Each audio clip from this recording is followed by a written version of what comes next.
hech qachon tradingga kirib kelganingizdan keyin asosiy ishingizni tashlab, asosiy manba sifatida tradingni qabul qilmang. Nimaga? Chunki asosan boshlayotgan trader uchun birinchi navbatda qo'shimcha daromad manbai bo'lishi juda ham muhim.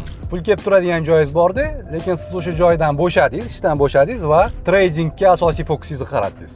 Nima bo'ladi? Qanday emotsional holat vujudga keladi? Har bitta insonning oylik xarajati bor. Aytaylik, $500 kamida oilali bo'lsangiz, $1000 kamida. Sizning miyangizda har doim o'sha meni ehtiyojlarim uchun pul qayerdan keladi, yo'q-u pul degan fikr aylanaveradi. Va siz bozorga nisbatan qarashingiz xolisligi yo'qoladi. Ya'ni siz bozorga xolis qaramaysiz, moslashuvchan bo'lib qaramaysiz, balki talab qilib, menga pul kerak, menga chiqarib berishing shart degan ohangda qarab ishlashni boshlaysiz-da.